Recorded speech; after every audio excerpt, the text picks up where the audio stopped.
What's going on, everyone? So, as you guys already know, today's video, I'm going to be talking about the top 10 things I wish I knew when I first started playing Yu-Gi-Oh! And the reason I want to make this video is because, I was sitting down thinking over video topics to talk about. I'm like, you know what? There was a lot of things when I was younger I wish I knew about playing Yu-Gi-Oh! That would have ultimately made me make better decisions throughout my childhood playing the game and my Yu-Gi-Oh! Career. Then would have probably made me a better player than I am now. So, without further ado, let's begin.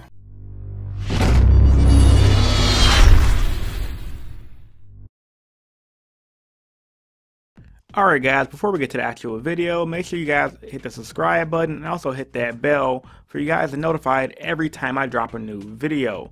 And make sure to give me a like, a comment as well, because for one, it'll help the channel out, and for two, it'll benefit you by entering you guys into this month's giveaway. And this month's giveaway is for the Weirdos Warrior Metagame Playmat. And to be entered into that giveaway, you guys got to do everything I just said here. And the giveaway winner will be announced the first week of December. Alright guys, enjoy the video.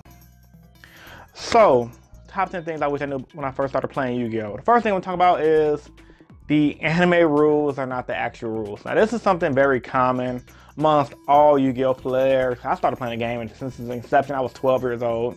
You see Kaiba summon the blue eyes from his hand, no tributes. So, as a kid, you're like, normal tribute summon, do this, do that. It was very, I can say my first time going to locals, it was very difficult getting used to playing with the official rules, because by the time I was 12, halfway to 13, I did read the rule book and I tried to learn, and I still had a hard time understanding the concepts of the game back then. I don't see how these kids now just do all these chain links, link summon.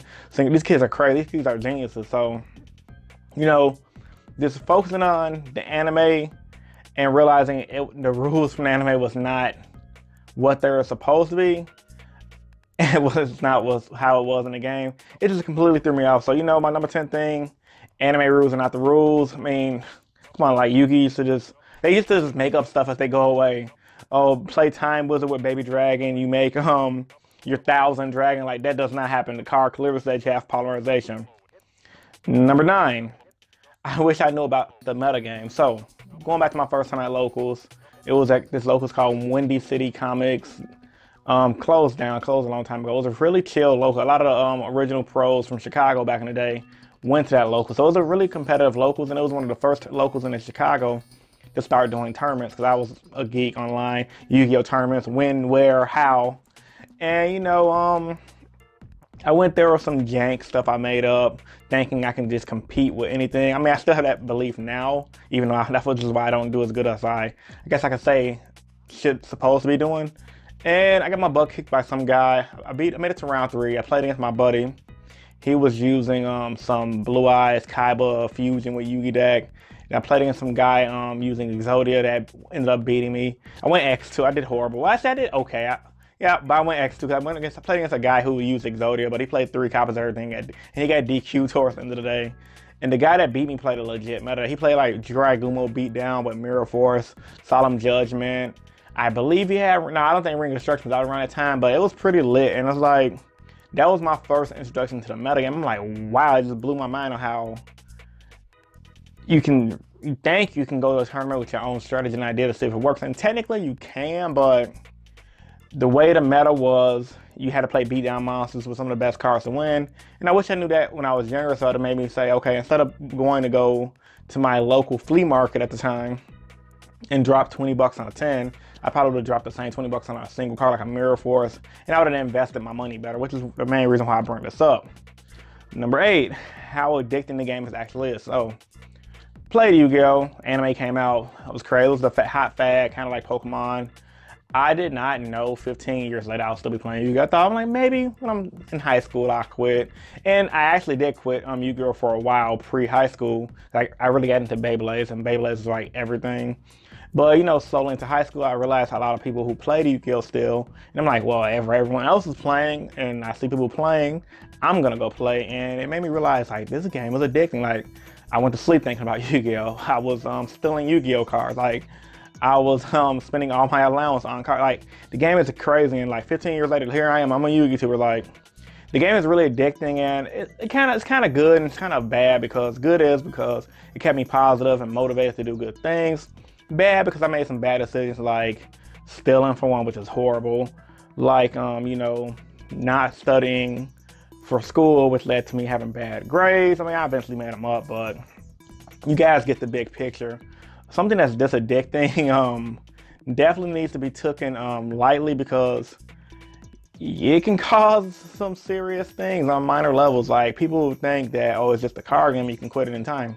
No, you cannot. This, me personally, Yu-Gi-Oh is more of an outlet for me venting my stress in my real life, and it was like that when I was younger, and it's the same way now, which is what makes it so addicting. So I'm pretty sure a lot of you guys can relate. But yeah, man, that's always gotta. When you're in school, don't play competitive Yu-Gi-Oh. You'd flunk all your classes.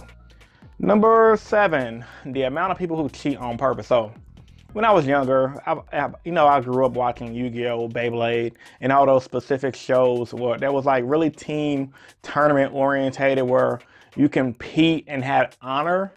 Like, growing up, I see so many people cheating, and it's just like, it makes me cringe. Like, no, I'm not gonna lie, I've cheated before. Rarely, seldomly, I swear to God, like my career, I probably can count at least 20 times I've cheated in my entire card game career.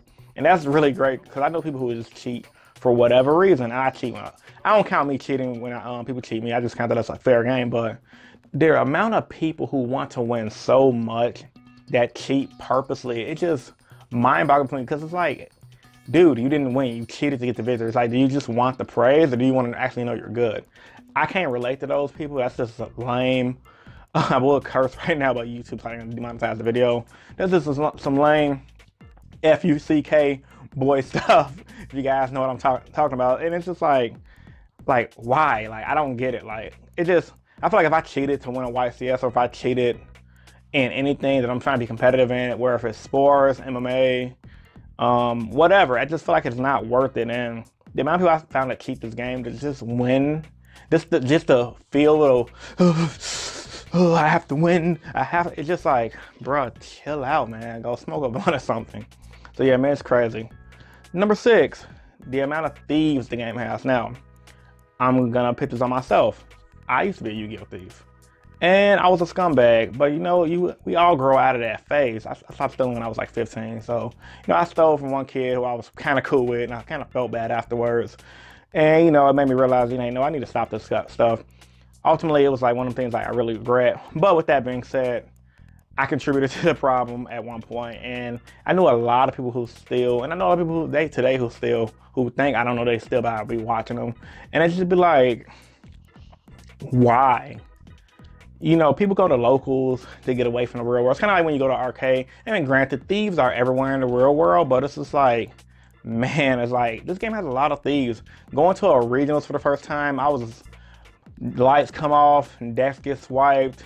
It's just like, when I played Naruto, we had that, but it was rare because Naruto community was tight knit and it was really small. It was kind of like everyone knew everyone.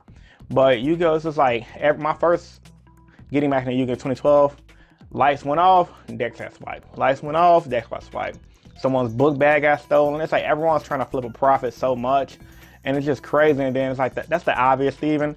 And the not so obvious thieves in the game, it's just people who's just constantly trying to rip people off, nickel diamond for everything. I mean, and ultimately, they're just conning people out of their cars to make a quick profit. And you know, like I said, I've done that before, so I'm not any better. But at the same time, it got to a point where I just grew out of it, and it's like, man, this is not even worth it. Like, I can hustle Yu-Gi-Oh cards a fair way. I mean, everyone's gonna make a profit, but I can't literally go to every regionals weekend by weekend trying to nickel and dime everyone. I'll be so bored. I wouldn't want to do it. And I know I've seen a lot of people at regionals who do this. They try to do it to little kids, which really irks me. Like, I'll trade a little kid, and if they think it's a fair trade, I'll do it. I believe in that. But if you're trying to offer a kid a nickel for a blue eyes and get mad at them when they wouldn't have it, because that happened to me when I was 12. Now I was like 15, I wasn't 12. I was like 13, 14. And this dude tried to hustle me out of my ultimate rare Treeborn Frog, which resolved to me and my buddies about to fight him and his buddies. They were older than us. And because he was mad, I didn't want to trade a card. And he was a real competitive player. And I'm just like, bro, I don't want to trade it. Get away from me. Like, he tried to pressure me out of it. And in most cases, some kids would have fell to that pressure. But I wasn't one of them. You know, growing up in the hood, we don't play that shit. So with that being said, man, it's just the amount of thieves in the game has, obvious, not so obvious. It just really takes the fun and the spirit out of playing a card game and being a geek, in my personal opinion. So, number 5, synergy and deck building. Now, deck building is one of the most important parts of Yu-Gi-Oh! One of the most important things I like about Yu-Gi-Oh! And you know, when I was younger, I just wanted to do what the TV show did. Throw in whatever cards, play the Flame Swordsman, play Joey's Dice cards. I was a real freaking dweeb. It's like you call an anime nerd, you know? So I wanted to mesh a bunch of things that didn't mesh well and try to make my own creation. I was really into like D&D and stuff, even though I never played D&D, only one time.